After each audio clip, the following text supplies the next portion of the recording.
and we were really fortunate. You know, one of the cool things about working at a rocket company is even our vendors think that we're cool. So there was a vendor called, and can you guys hear me in the back okay? Oh, yeah. Okay. So these microphones are just for the recording. I don't think they actually do anything. So No. We had a company called Autodesk that makes CAD software. They wanted to come out and do a customer story about Firefly because we have rocket engines and it's cool. And while they were out there, I met Scott Edwards, who made this documentary. And I said, well, what are you doing? And he goes, I'm a documentary filmmaker. And from when we started Firefly, I was like, you know, this is probably not going to work. But if it does work, it would be really cool to be able to show people how we did it. So I convinced Scott to do a documentary. That crazy bastard followed us for 7 years on his own dime and made a movie about the whole thing. And it came out pretty cool. That's me at the very beginning of this whole thing. Everyone, thumbs up in the room for a go. Avion software in the other room, you guys go. Tom on prop, I said go. The guy is a genius. And so I said, I'm in. What do you need from me? 3, 2, 1. Guys, let's see if it's on. Hold on. You don't even know if the damn thing's on fire. Fuck. Get everybody inside. This could blow the window out of this glass, so stay away from it. As best I know, they are testing rocket engines. I guess for space or something. The space race is on. We have to be first or we're not in business. You want to be a world-class rocket company? Guess what? It's going to be friggin' hard. It's going to be painful. Tom had his SpaceX stock options. He cashed them out. He bet everything. Breaking news, a fire at a rocket test facility. We're changing the world, and you really have to feel that in here. If you don't, it's going to be tough to keep up. We're completely fucked. We are going to have to do some internal layoffs of our full-time employees. My nature to go like hell means that the people around me are not going to come out of it unscathed. We're making big decisions about lots of money in these meetings, guys. They need to be staying on their development timeline, or they're going to find themselves really behind in this race.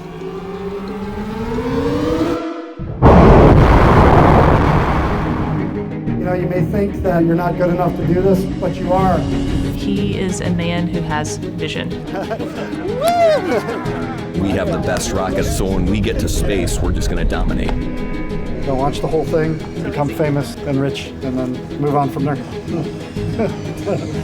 We're going to launch that rocket. It's going to be unimaginable. I have every hope that they're going to make it. 5, 4, 3, 2, 1. Okay, could be scary.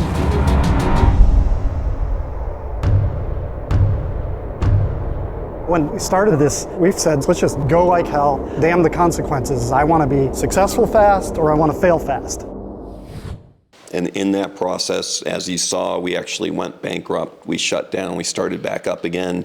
We did successfully get to space, and that is actually just the beginning for this company. So probably, if you look at, what comes next, where do you go for an exit? It's probably like 3 years or something to start getting profitable and putting the company into a space where you could go do an IPO or something. Mm-hmm.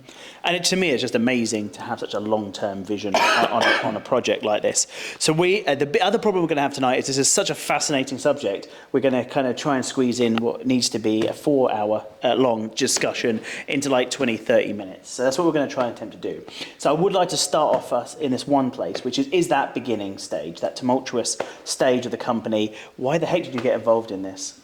Yeah, so you saw my friend Tom Markusic, and I went to school with one of my best friends, Krista Markusic, who's married to Tom. So I've known Tom from back in the college days, which now is about 30 years ago, and watched him as he went from NASA. He was one of the very early SpaceX employees, worked for Bezos, went to go work for Richard Branson at Virgin Galactic, and then he decided he was going to start his own rocket company. And it's almost impossible, right? Like, a lot of people say that they want to do something like this. Very few people succeed. I knew that very likely it was going to fail, but Tom was one of those people that could potentially get it to succeed. I was one of the seed investors in that original Firefly, and then came and started working at the company full time. We actually ran out of money and shut down, had to lay off 160 employees. And then it was me and Tom and Krista decided that we were just going to keep going. You know, I had my money invested in it. Some of my friends had invested their money in it. And I knew that eventually I was going to have to go to them and say, hey, I lost all your money. So before I did that, I was like, okay, we have to do everything that we can to keep going. And eventually somebody's going to come and they're going to drag us out of here and they're going to evict us, which we did get evicted. And I'll be able to go say like, hey, I lost your money, but we did everything that we could. And we eventually did get recapitalized by Ukrainian that was a very intense person. He funded the company for 4 years, $200 million. The U.S. government decided they didn't like him, so they actually shut us down and kicked him out and forced him to sell. So then we had to get somebody else to fund the company. And then we successfully got to space. When did you get to space? We got to space for the first time. Well, we launched the first rocket in 2021. Didn't work. It was a very expensive fireworks display. And then in 2022, we successfully got to space. And then since then, we've launched a total of 5 times. 4 of them have gotten to space, meaning gotten to orbit and released payloads. And 2 of them were fully successful, including one that we just did for NASA July 3rd of this year. That was fully successful. It was a perfect mission. And to top that all off, it was launched from California at sunset on July 3rd. So the way that it works is depending on when you launch the rocket, the sun is going down. You could see the rocket going to space from California, New Mexico, Arizona, and there was fireworks displays going off as the rocket was going through the sky. So there's a bunch of videos, if you look on Twitter, look online, of the rocket going to space behind the fireworks displays, which was pretty cool. That's so cool. And when you guys started, who was in market at that point? We've got kind of the big 3 or 4 people. Yeah, so if you look at it, SpaceX was the only private company that had successfully gotten to space. And then their big competitor was the United Launch Alliance, ULA. So those were basically the big 2. Since then, a few other companies have been successful. Right now, Rocket Lab has successfully launched about 40 some times, maybe close to 50. They have a much smaller rocket. Virgin Orbit got to space. They went bankrupt. Astra got to space. They are having some problems right now. And then its Firefly is the only other private company right now that has successfully launched a rocket, gotten to space, is still in business, and we've launched a rocket that can take 1,000 kilograms to space. So this is a pretty nice sized rocket. So explain, where does the Bezos lot fit into that? So Bezos has launched a rocket called New Shepard, and that goes up, and there's people that are in it, and they get a good view, and it comes back down again. That rocket doesn't actually put payloads into orbit. He's working on one called New Glenn, and that is getting ready to launch. And then he'll join that club of people that actually put rockets or put payloads into orbit. So there's only going to be a few people that have really got a business model that is B2B, kind of getting payloads. Because like you said, Orbit went under, but they got Galactic, I guess, but it's more just getting people out there. Galactic is tourism. Yeah. This is a very hard thing to do. If you think about some of the companies that are out there trying to do it, there's a company called Relativity that was building a rocket that was about the same size as ours. They've raised, I believe, over $1.4 billion and still have not successfully deployed a satellite to orbit. They've done one launch of the rocket that's about the same size that we did. It didn't work, and they've now moved on to doing a bigger rocket. So we are also doing a bigger rocket, but we've already successfully proven out the technology for the smaller rocket, and then we're going to do a larger rocket with Northrop Grumman. So help us all understand the business model a little bit. For everyone competing in this space? Because you talked about having a bigger rocket, a smaller rocket. I don't know, is a big rocket a good thing or whatever, right?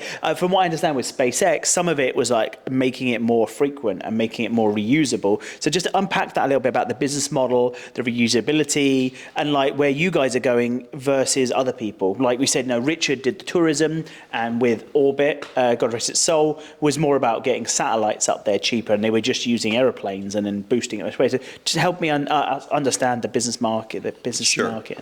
So if you think about orbit is basically, you can go up and you can come back down again. To get into orbit, you have to go up and then you have to go sideways about 18,000 miles an hour. And then you can release a satellite. That satellite will stay in orbit around the Earth. Rocket Lab can put about 300 kilograms into orbit. Firefly can put about 1,000 kilograms into orbit. SpaceX, their rocket, puts about 20,000 kilograms into orbit. So we are able to do what's called dedicated missions, where we can take a satellite that is, let's say, 500 or 600 kilograms and put it into a very specific orbit. And NASA might want that. The US government might want that. There's a bunch of commercial companies that we're working with that need their satellites in a very specific orbit. Rocket Lab can do much smaller satellites. SpaceX can do a bunch of satellites at the same time.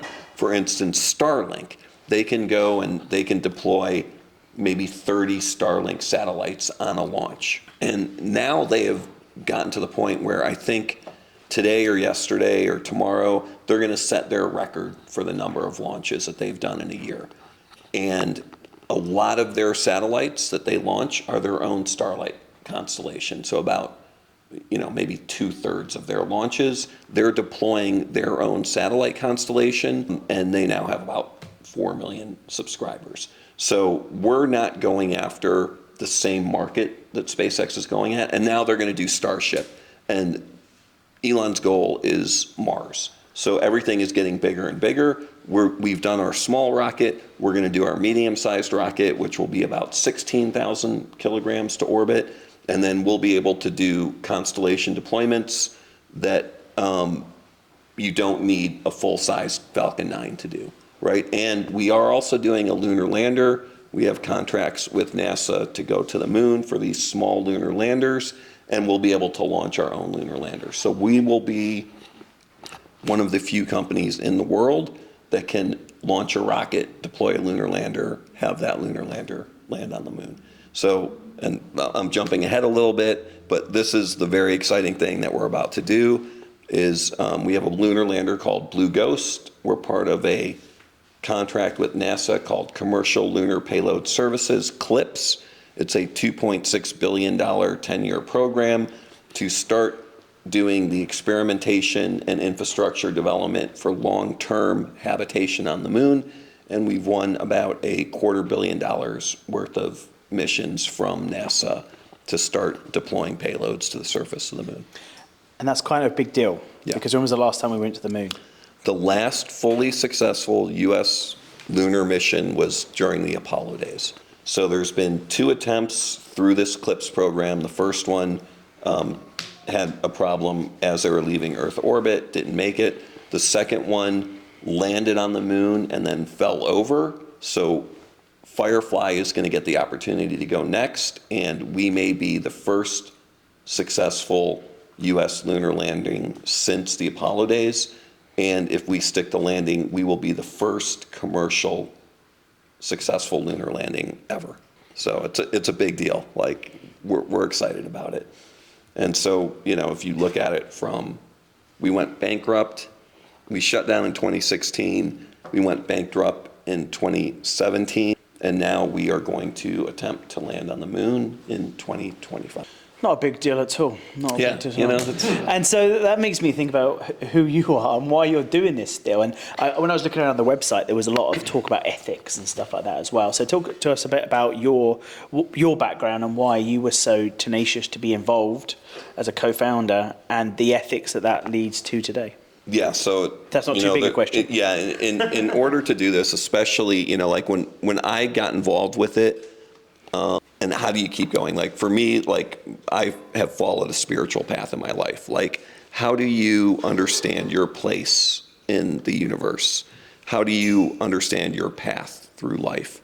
And so my path through life brought me to this thing that is larger than myself. So it was an opportunity to do something that was larger than myself, that used a lifetime of skills that I developed.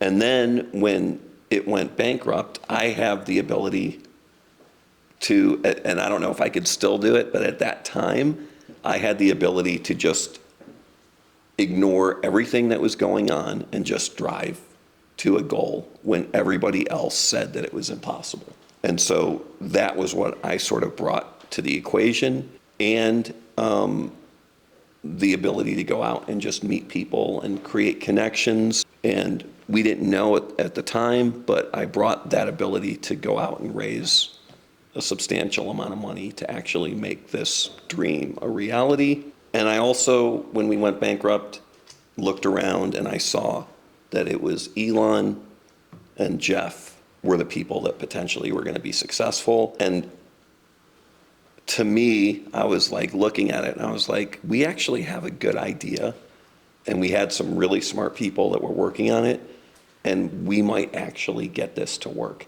And at that time, there was nobody else that really looked like they can get it to work. And I was like, if we don't do it, then the billionaires are going to own space like they own everything else. And so if we do this, then maybe there's going to be like this other space cowboy company that did it.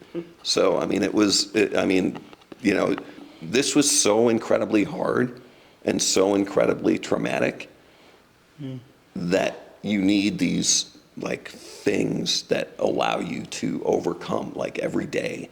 Like the US government tells you, we don't like your primary investor. He's not allowed to give you any more money. And not only that, but this rocket launch facility that we had built in California that was on a government base, you're not allowed to use that facility anymore to launch the rocket that is done and is sitting there.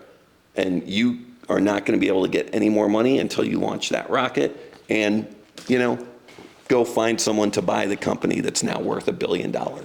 Or you're going to have to shut down in 30 days. So when you're in those situations, the ability to just keep going, you actually have to have some sort of North Star that's going to push you through that. So those were sort of the things, that allowed me to keep going. And each person in that situation needs to have their own drive to keep going. A bit deeper drive and spiritual drive. A deeper drive, and it's like there's so many easier ways to make money. Like I had more money when I started this than I do now, for sure. And I had an easier life. I had a software company there. I had an IT consulting company that I ran.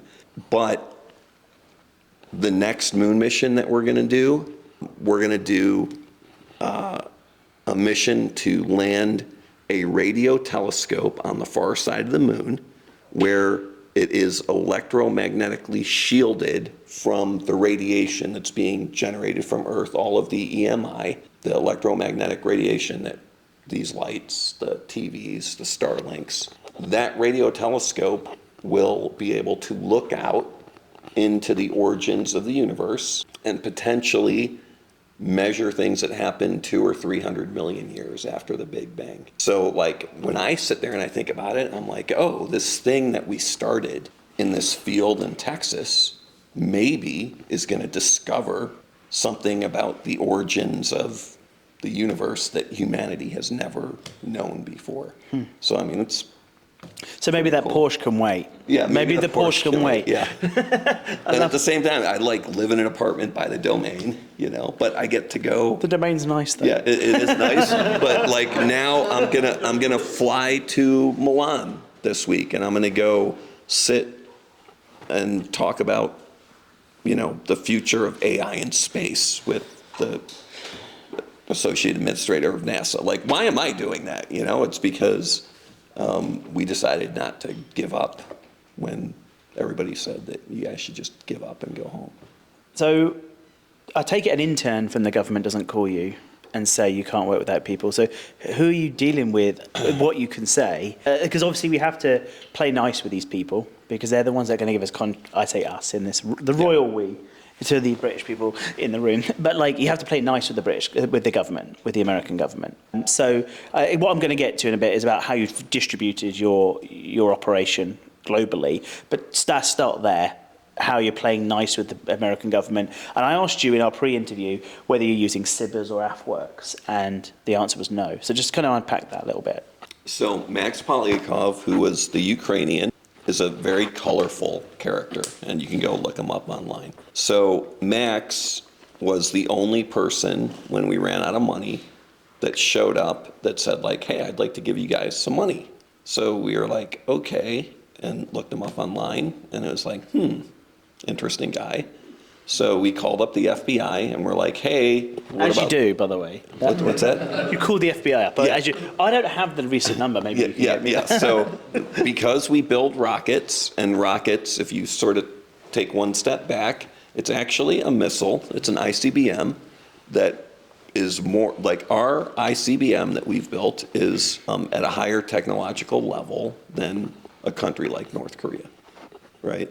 So the FBI and many other organizations are sort of interested in what we're doing, and they'll come talk to us and ask us what's going on. So we do have the number of the guy at the FBI that you can call up and be like, hey, can you check out this Max guy for us? And they said, you guys can do business with him if you want to, but I would just be careful. So Max at the time had a green card, and that made him what's called a U.S. person. And he invested about $200 million into Firefly over the period of 4 years, which is a lot of money. He only wanted to invest like 50 or 75 million. And so this is when, and so now Max is a little upset all the time. And this is something that we learned, like this is the beginning, this is the first time that me or Tom had ever done something like this. So now you have to go out and you have to raise hundreds of millions of dollars and you have to talk to all these people. We didn't realize how important it is when the people that are going to give you more money, they want to know who's already given you money. And people in general didn't like Max that much. So it was really hard to get more money. So Max had to keep giving us all the money. And then at some point, Max had a seven years, you have a green card, you either have to become a citizen or you have to give up the green card. Max decided he didn't want to become a U.S. citizen for whatever reason, tax purposes, whatever it is. So he gave up the green card. And now Max is no longer what's called a U.S. person. He's like this Ukrainian that owns an American ICBM factory, which the government, there's an organization called the Committee for Foreign Investment in the U.S., CFIUS, and CFIUS called us up and they're like, hey, we don't like the Ukrainian owning Firefly. And they talked to the U.S. Air Force, who runs Vandenberg Air Force Base, which is where our rockets are launched from. And they were like, maybe you guys should not let them launch rockets. So now the general that runs the Air Force Base sends us a letter as we're about to ship the rocket to Vandenberg to launch it and says, you guys are not allowed on the base anymore. So they kicked off everybody at Firefly from the base, and we were all sitting in Austin with a rocket with no money, about to run out of money again. And we had to go find somebody to buy out Max Polyakov, who owned 50% of the company that was now valued at $1 billion. So he owned about $500 million worth of Firefly stock. We had never successfully launched a rocket. And when AE Industrial Partners, who's a big aerospace private equity company, came in, they bought him out, whatever that deal was. We again had and this has happened to us a lot, we had less than 30 days of runway left when that deal closed. So, and at that point we had 400 and some employees. That's how you get gray hair. Yeah, people are like, you look a lot different in that movie than you did at the beginning. I was like, yeah, I feel a lot different. When's that documentary meant to come out? So Scott is now shopping it. He's trying to find Netflix to buy it, or we basically allowed him to come in and film, which Max didn't like. He's Ukrainian, so we shut down. We started back up again. I was still friends with Scott. When we actually shut down the company, Scott wasn't there. Tom is walking out to go lay everybody off, and I go, Tom, should I film it? And he looks at me and he goes, I don't care. Do whatever you want to do. He had other things on his mind, so he walks away. And I'm like, well, if this is the last day of Firefly and I film it, I guess we'll have something to remember it by. And I go, if this somehow we come back from this would be an amazing scene in the movie. Mm-hmm. So I went and I filmed it. And it's a scene in the movie. Tom's crying, he's shutting down the company, telling everybody it's the end of the road. And then the company comes back. So Scott followed us for 7 years on his own dime, made the movie, it came out phenomenally. Max, I had to convince him because Max was like, it's bad luck. You can't film it before it happens because it's bad luck. And I'm like, Max, if you don't film it while it's happening, then it's just a bunch of people talking about what's happening. It's not, we actually lit a rocket on fire, and the entire police and fire department from Briggs came and they shut down 183 in both directions, evacuated everybody in a mile radius. And, Scott's there with his video camera and he's sitting in the middle of the street with us videotaping the whole thing. So he's now trying to pitch it to Netflix. So if anybody knows the CEO of Netflix, let me know and I'll connect him. Do you know the CEO of Netflix a little bit? Yeah, so maybe let's talk afterwards. This is why we do these events. Yeah, I'm trying to now help Scott. So my thesis for the movie was, we're going to go do something incredibly hard, and if we succeed, now you sort of have a map of what does it look like to do something that's incredibly hard. No one, as far as I know, has ever filmed something that is this intense and high risk and hard to do from the inside for this long of a period of time. Nice. And there was actually, like, a couple years ago, I was sitting in a room with a bunch of friends and everything was bad, as always at Firefly. And I was like, in that moment, realizing that this movie is getting made and released no matter what happens. So it's either going to be, and then they got to space, happy ending, or, and then they went bankrupt again, the end. And that movie was getting made, and I was like, oh shit, we better get a good ending for this movie.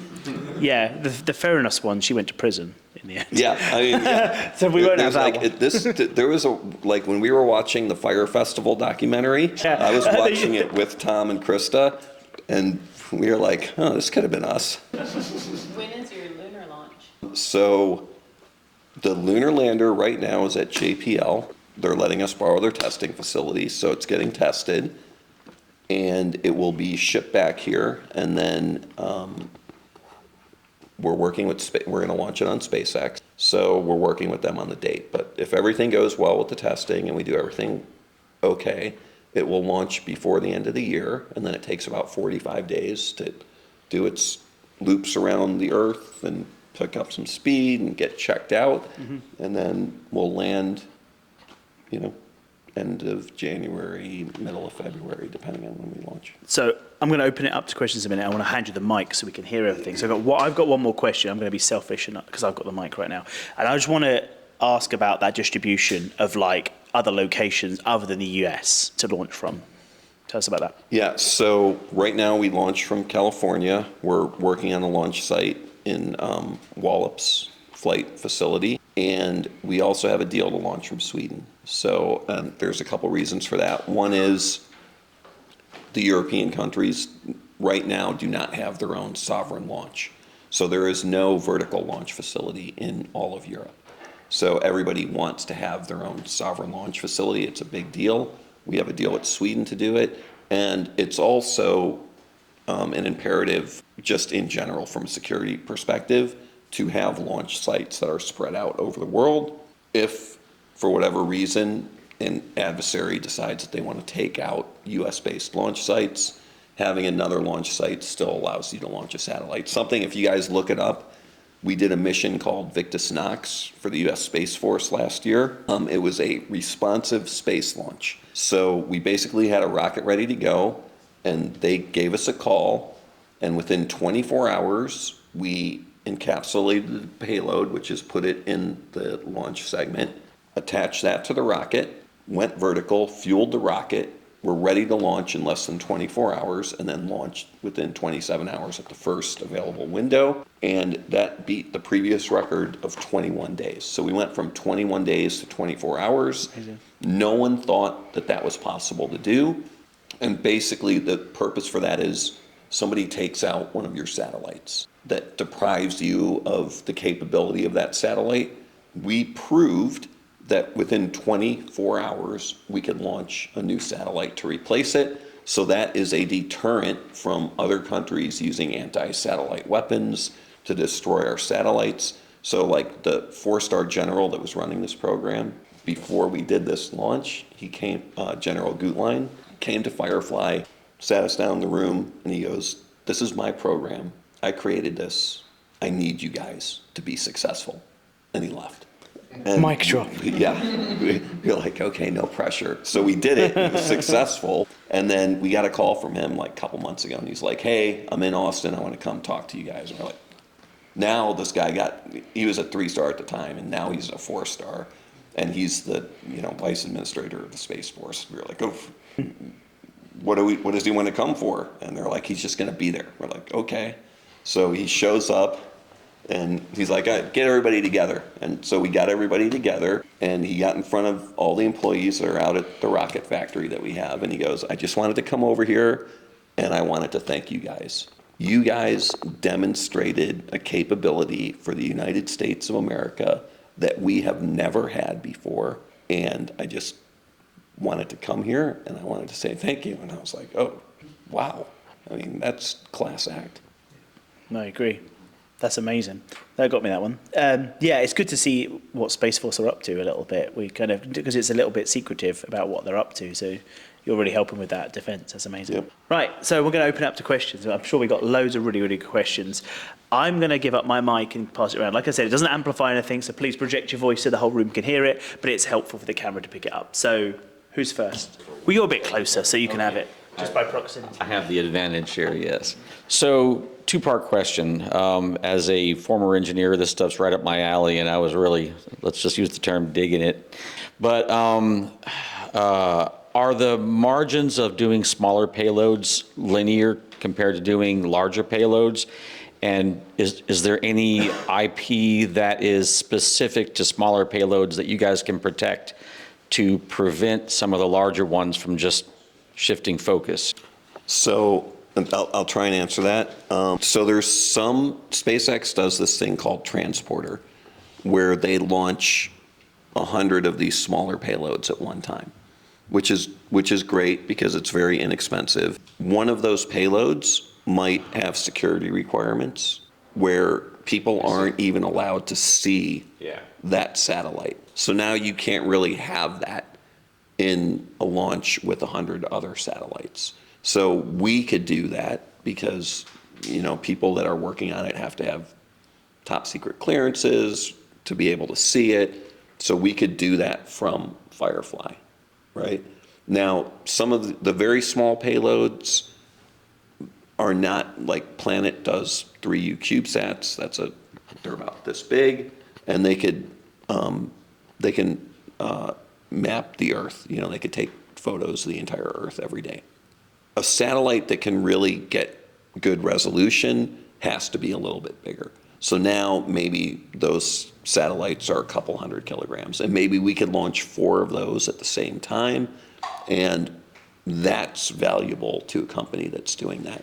So it's how valuable, because our rockets are about $15 million for that 1,000 kilograms. A SpaceX rocket is about, let's say, $67 million for 20,000 kilograms. So there on a per kilogram basis is much cheaper, but you have to go where that rocket is going, or you have to buy the entire rocket to do a smaller payload. So we can say, like, we just won a mission from NASA that has to go to a very specific orbit, and we could say we can do this for X number of dollars, and we're the only rocket that can take that to a dedicated orbit for that amount of money. Or they can hire SpaceX, and SpaceX will say, okay, we can do that same thing, but it's going to cost $67 million, and it's going to be a satellite that's like this big inside of a giant SpaceX rocket. So then it makes more sense to hire Firefly to do that one. So the specialization itself is the secret sauce. It's the dedicated missions that we're able to do. Okay. For more dollars per kilogram, but for less total money for the full mission. Cool. Can you help me?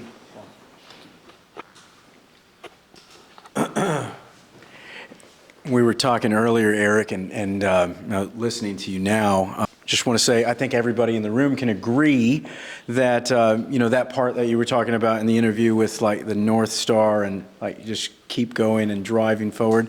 Then we can all appreciate that. That was pretty awesome. Just a little side note there. But my question then, kind of based off of that, is as you're continuing to feel that drive and that greater mission, you might be focused solely on the lunar landing. But if I could ask you or challenge you to think beyond that, maybe you already have, what is your goal, to kind of push forward beyond, let's pretend that lunar landing has successfully happened. What's the goal after that? Yeah, well, so one of the goals is to have a profitable company, right? Like, this is all great, if it's a science experiment. But if we've now raised like $650 million, we're doing a Series D raise, we have to go out and raise hundreds of millions of more dollars. You have to be profitable, right? You can only go out and get money to do this if there is a path to profitability. So like the number one goal right now, yes, getting to the moon, that's the coolest thing that we're doing right now. We have to increase the cadence of the number of launches that we're doing. We have to go build that medium-sized launch vehicle, and then we have to be successful with that. We have to get some of these other missions where we have orbital transfer vehicles that can actually fly around in space and do missions, like they can go spy on stuff in space, which is pretty cool. So we have to get some of those missions, and we have to demonstrate within about the next 2 to 3 years that we can be profitable with the businesses that we're doing. And then people will give you money, like Elon, he basically picks up a phone. He's like, hey, I would like $600 million for my Series X or whatever it is now. And the next day there's like a dump truck that shows up at SpaceX and it dumps out $600 million. But, he's shown that for Starlink, they're eventually going to have this. Starlink is a cash-generating engine once it's fully deployed. So that's like maybe they're not fully profitable right now, or maybe they're getting close to it. But anybody that's giving them money can see exactly where that path to profitability is. So that's now what we have to prove. We're working with NASA. I've been working with them for 5 or 6 years now on doing in a low-cost Mars mission. So this is a Alpha class launch, like 1,000 kilograms, that could then take something into orbit around Mars that could then bring back images from Mars or something like that for, let's call it, less than $100 million. So a current Mars mission are multi-billion-dollar missions that only take place, you can only go to Mars every 2 years because of the transfer orbits that you have to do. So now we only do these multi-billion-dollar missions every 2 years or every 4 years. If we can do these $100 million class missions, then we can do multiple of these missions every 2 years.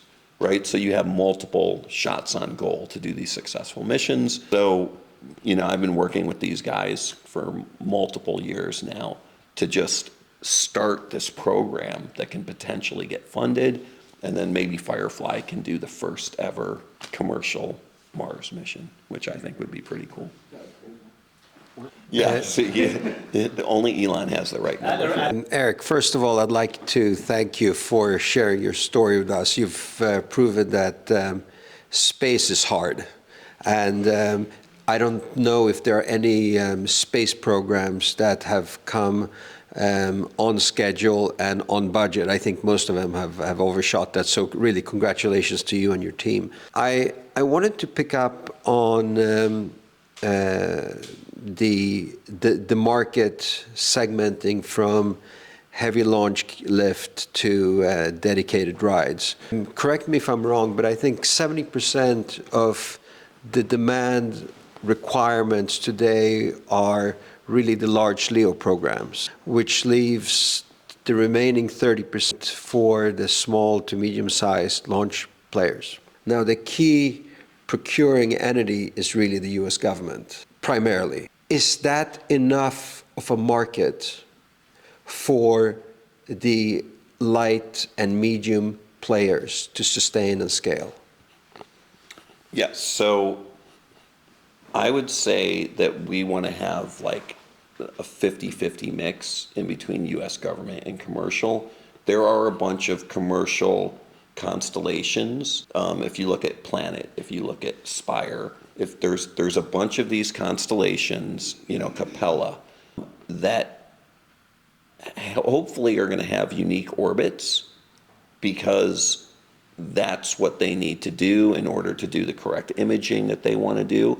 And we could launch 3 or 4 of those satellites at the same time, and that is worth it for those companies, right? And then in addition, you have the US government is launching thousands of satellites so basically what the US government figured out is they can spend $500 million or $1 billion on this very exquisite satellite that sits in a geosynchronous orbit, which is like 22,000 miles away from us, and it like looks at the same piece of Earth, depending, because it sort of rotates with the Earth.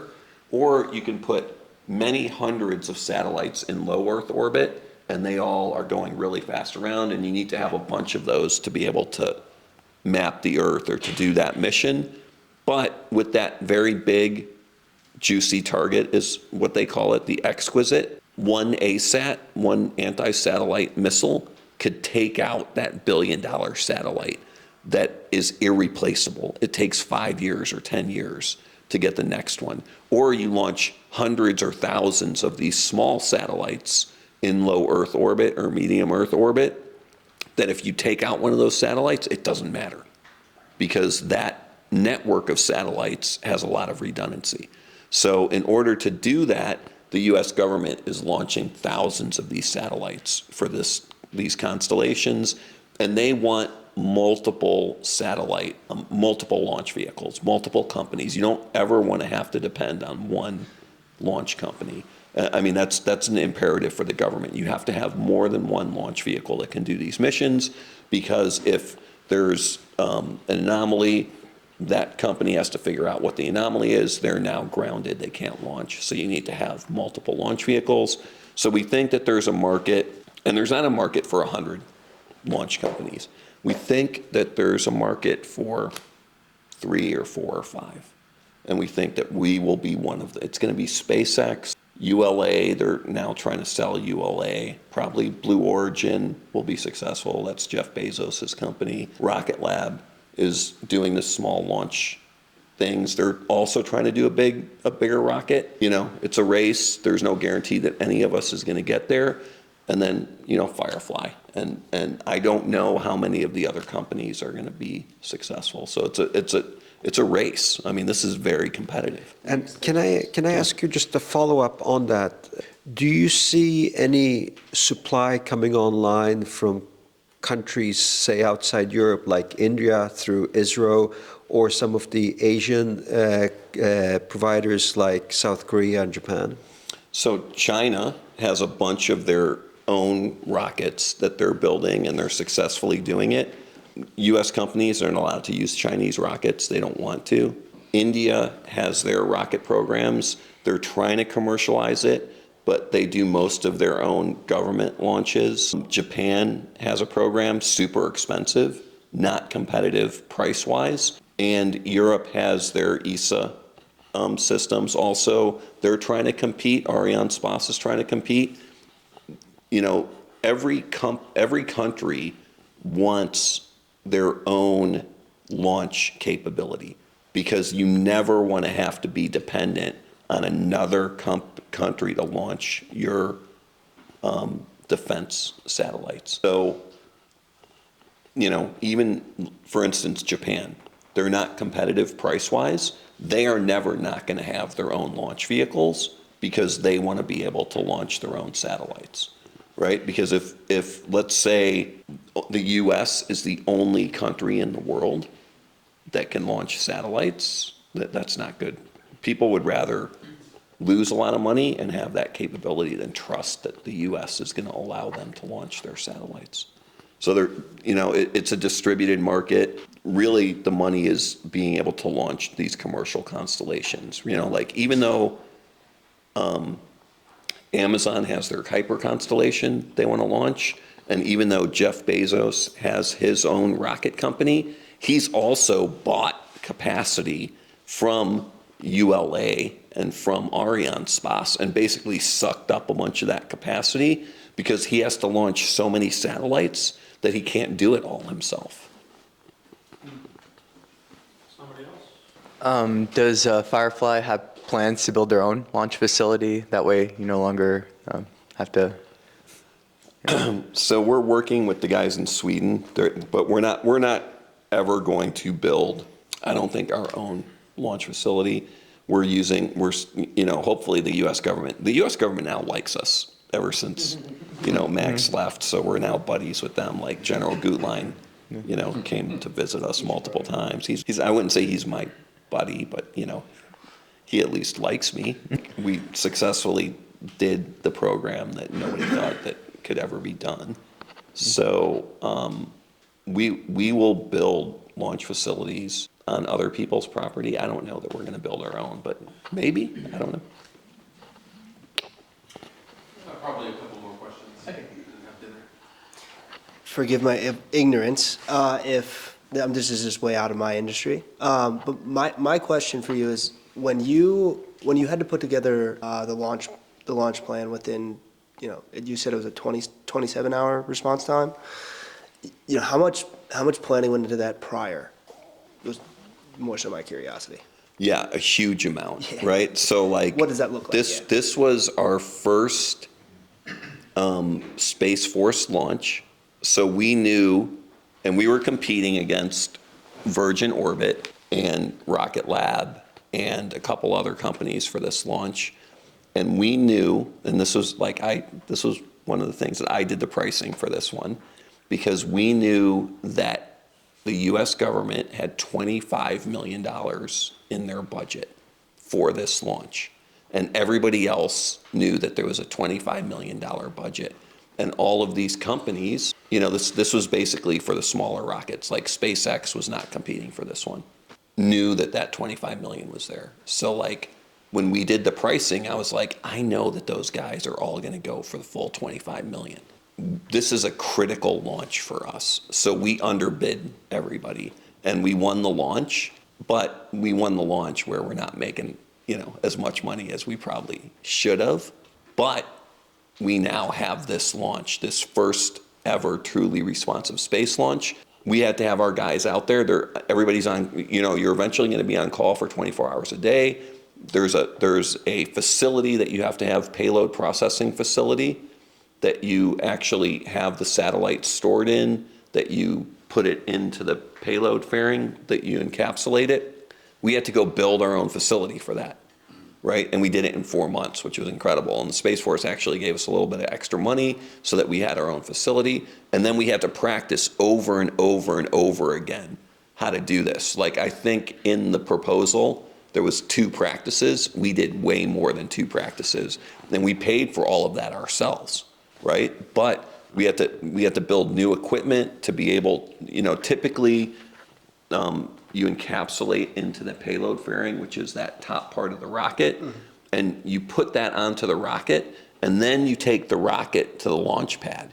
But we couldn't do that in 24 hours. So we had to have the rocket sitting in the launch pad, and we had to create new procedures for taking that payload fairing and mating it to the rocket at the launch pad. And that was what allowed us to do it within the 24 hours and just practice that over and over again. So, I mean, you know, they got a really good deal for that mission, but we also got the opportunity to do it. And if you guys go and you look it up, there's a video that we put out for it. It's called Victus Nox. And because it was a responsive space mission, normally everybody knows when rocket launches are going to be. Nobody knew when this launch was going to be.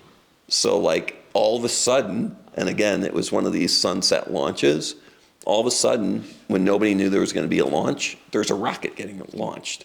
And so you have like these kids playing soccer, and they're like looking up and they're like, it's a rocket. And people are like, what is going on? So that was very cool.